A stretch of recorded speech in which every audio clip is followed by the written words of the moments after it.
Welcome again to the read biology channel. कैसे हैं biologist? खैरियत है? उम्मीद है आप सब ठीक ठाक होंगे। आज का हमारा जो टॉपिक है वो carriers in biology chapter 1 part 2 है। पार्ट 1 में हमने कुछ कैरियर्स डिस्कस किए थे। हमने मेडिसिन सर्जरी वगैरह को डिस्कस किया था। कुछ कैरियर्स या बायोलॉजी के पेशे या शोबे ये हमारे रहते थे, वो आज हम डिस्क्राइब करेंगे। Horticulture. Horticulture is the art of gardening. ये लफ्ज हॉर्टस से निकला है। हॉर्टस का मतलब होता है गार्डन और कल्चर का मतलब होता है किसी चीज को उगाना, ग्रो करना, पालना वगैरह। तो गार्डन बनाना, गार्डन को मेंटेन करना, यह हॉर्टिकल्चरिस्ट का काम होता है और ये शोभा हॉर्टिकल्चर कहलाता है।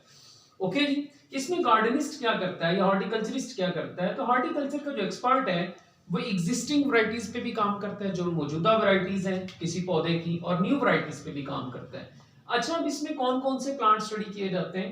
देखें, इसमें सबसे पहले तो फ्रूट्स स्टडी किए जा सकते हैं। इसमें सबसे पहले वेजिटेबल्स जो हैं उनको सीखा जाता है कि किस तरह से वेजिटेबल्स उगानी है, और फ्रूट्स प्लांट्स पे काम किया जाता है। तो ये तीन आप कह लें कि किस्म के पौधे हैं कि जिन पे हॉर्टिकल्चरिस्ट जो है वो एक्सपर्टीज रखता है या अबूर रखता है। फ्रूट्स का एक्सपर्ट होता है, वेजिटेबल्स का एक्सपर्ट होता है, और इसके साथ जो है वो ऑर्नामेंटल प्लांट्स उनका एक्सपर्ट होता है। ऑर्नामेंटल प्लांट्स नमैशी पौधे होते हैं, जैसे गुलाब का फूल हमने लगाया होता है, ठीक है जी। और बहुत सारे जो हैं नमैशी पौधे जो हमने सजावट के लिए लगाए होते हैं, उनमें हॉर्टिकल्चरिस्ट जो है वो एक्सपर्ट होता है। तो अपना बिजनेस भी शुरू कर सकता है। अगर अपना बिजनेस शुरू करेगा तो कोई गार्डन बना लेगा या कोई नर्सरी बना लेगा, नहीं तो गवर्नमेंट की जॉब्स आती हैं, उसमें भी जो है वो हॉर्टिकल्चर के एक्सपर्ट काम करते हैं।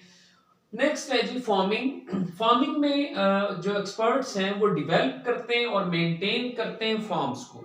फार्म्स किसी बड़े पैमाने पे जो है वो फ्रूट्स को लगाना, बड़े लार्ज 1 एकड़ पे, 2 एकड़ पे, 10 एकड़ पे जो है बड़े पैमाने पे किसी जानदार को पालना, ग्रो करना पौधों को, तो ये फार्मिंग की टेक्निक कहलाती है। और ये शोबा जो है ये फार्मिंग बायोलॉजी का एक अहम शोबा है। इसमें हम फ्रूट फार्म देखते हैं। कौन कौन से फलों के फॉर्म है? Poultry farming. पोल्ट्री फार्मिंग में जो है वो पोल्ट्री यानी ये जो हेन्स है इनको रेयर किया जाता है। अच्छा, ये फार्मिंग में अगर हम एनिमल्स को जो है वो आप कह लें कि पालते हैं, तो ये किस मकसद के लिए पालते हैं? हम उनसे गोश्त हासिल करना चाहते हैं। ओके जी। हम उनसे ऊन हासिल करना चाहते हैं। गोश्त के लिए, ऊन के लिए हम किसी जानवर को पाल सकते हैं। हम खाल लेने के लिए जानवर को पाल सकते हैं। हम दूध के लिए जानवर को पाल सकते हैं। तो जानवरों के जो फार्म होते हैं उसमें एक्सपर्ट्स ये सीखते हैं कि किस तरह से ज्यादा गोश्त, ज्यादा ऊन, बेहतर किस्म की खालें और ज्यादा दूध पैदा करने वाले एनिमल्स जो हैं वो पाले जाते हैं। तो ये बायोलॉजी का आप कह लें कि एक अहम शोबा है। नेक्स्ट जो शोबा है पेशा बायोलॉजी का वो फॉरेस्ट्री होगा। फॉरेस्ट्री में प्रोफेशनल नेचुरल फॉरेस्ट और आर्टिफिशियल फॉरेस्ट पे काम करते हैं। फॉरेस्ट कुदरत के एक ऐसे आप कह लें कि हमारे लिए तख्लीक हैं जो हमारी एयर को फिल्टर करते हैं। अमेज़न के फॉरेस्ट बड़े बड़े जो है मशहूर हैं। तो ये जो एक्सपर्ट्स होते हैं ये गवर्नमेंट्स को मशवरे देते हैं। इन्होंने एनजीओज में भी काम कर सकते हैं। जो आर्टिफिशियल फॉरेस्ट लगाने पे भी काम करती हैं, मुस्लिम फॉरेस्ट पाकिस्तान में जैसे छंगा मंगा जंगल है, और नेचुरल फॉरेस्ट पे भी उनको मेंटेन करना, उनको बहाल करना। जंगल होंगे तो किसी जो है आप कह लें कि इकोसिस्टम बेहतर होगा, माहौल बेहतर होगा, और ऑक्सीजन भी आप कह लें कि हमें प्रोवाइड करते हैं, कार्बन डाइऑक्साइड को रिमूव करते हैं। तो ये नेचुरल इकोसिस्टम को बेहतर बनाने में ये फॉरेस्ट्री के एक्सपर्ट्स जो हैं बड़ा बेहतरीन काम करते हैं। लास्ट शोबा जो हम बायोलॉजी का डिस्कस करेंगे वो बायोटेक्नोलॉजी का होगा। ये दो लफ्ज हैं, बायो अलग, टेक्नोलॉजी अलग।